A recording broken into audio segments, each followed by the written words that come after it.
Hi friends, আজকে আবার চলে এলাম নতুন একটা ভিডিও নিয়ে তোমাদের সামনে। এটা আমি যেটা রান্না করেছি আজকে, এটা একটা আলুর দম রান্না করেছি। তোমরা দেখো অবশ্যই আলুর দমটা আমি কীভাবে রান্না করলাম, তবে সেটা দেখার জন্য কিন্তু সম্পূর্ণ ভিডিওটা দেখতে হবে। আর নন্দী ভ্লগ অ্যান্ড কিচেন আমার ইউটিউব চ্যানেলে তোমাদের সবাইকে স্বাগত, আর আমার প্রোফাইলে তোমাদের সবাইকে স্বাগত। তাই আলুর দমটা রান্না করার জন্য আমি প্রথমে কড়াইয়ে তেল দিয়ে দিলাম, আর তেলের মধ্যে দিয়ে দিলাম তেজপাতা আর জিরে ফোড়নটা দিয়ে আমি একটু সময় ওয়েট করব, কারণ ফোড়নটা একটু ভাজা হবে। তারপরে আমি যে আলুগুলো কেটে রেখেছিলাম ডুমো ডুমো করে, সে আলুগুলোকে তেলের মধ্যে দিয়ে দিলাম।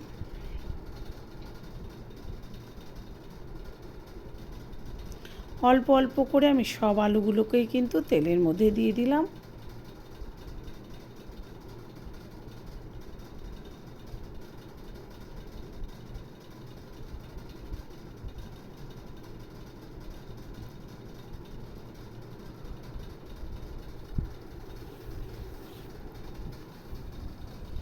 এবার এর মধ্যে দিয়ে দিলাম আমি সামান্য একটু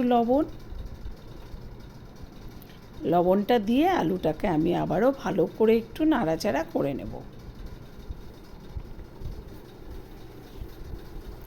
তা আলুটা কিন্তু একটু সময় নিয়ে একটু ধীরে ধীরে ভালো করে ভাজা ভাজা করে নিতে হবে। আলুটা যদি ভাজাতেই একটু সেদ্ধ হয়ে যায়, সেক্ষেত্রে আলুর দমটা একটু টেস্ট হবে খেতে। সে কারণে আলুটাকে একটু সময় নিয়ে আমি সুন্দর করে একটু ভেজে নেব। এই যে আলুটা কিন্তু আমি অনেকটাই সুন্দর করে ভাজা ভাজা হয়ে গেছে।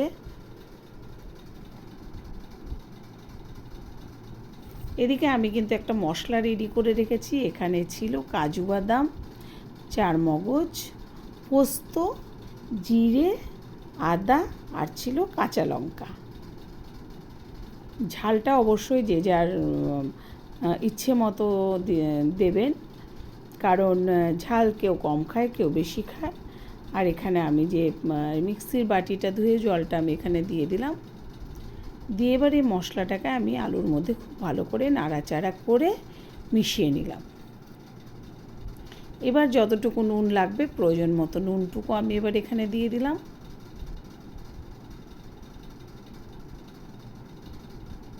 আর দিয়ে দিলাম সামান্য একটু কাশ্মীরি লঙ্কার গুঁড়ো। কাশ্মীরি লঙ্কার গুঁড়ো দিলে একটু কালারটা আসবে। এই রান্নাটাতে আমি কিন্তু কোনো হলুদ দেব না। আমি সামান্য একটু জল দিয়ে দিলাম মশলাটা ভালো করে কষিয়ে নেবার জন্য।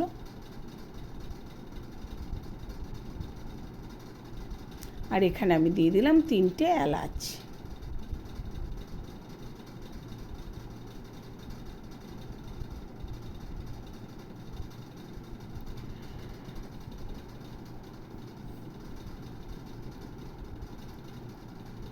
তো এই যে মশলাটা কিন্তু একদমই সুন্দরভাবে কষানো হয়ে গেছে।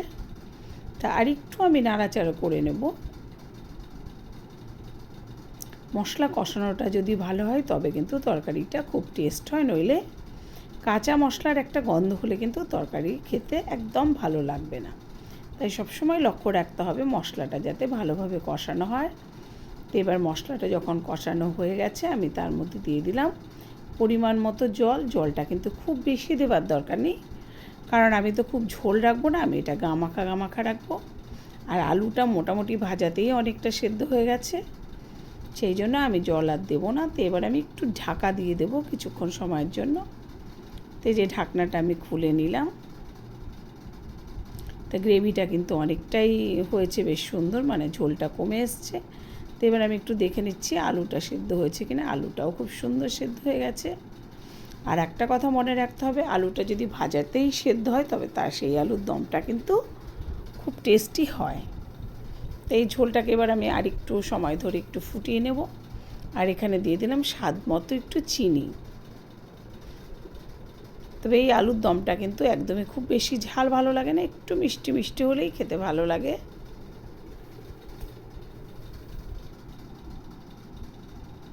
তো একদমই রেডি। এবার একটা পাত্রে কিন্তু আমি নামিয়ে নেব আলুর দমটা। এই যে একটা পাত্রের মধ্যে আমি নামিয়ে নিয়েছি। তো ফ্রেন্ডস, আমার আলুর দম রান্নাটা তোমাদের কীরকম লাগলো অবশ্যই একটু কমেন্টসের মধ্যে বলো। আর আমার কমেন্টস সবাই আমাকে কমেন্টস করো, আর অবশ্যই লাইক করো, শেয়ার করো। আর YouTube channel Nandi vlog and kitchen থেকে যারা দেখবে তারা অবশ্যই চ্যানেলটাকে সাবস্ক্রাইব করে দিও। দেখা হবে আবার পরবর্তী ভিডিও নিয়ে। টাটা।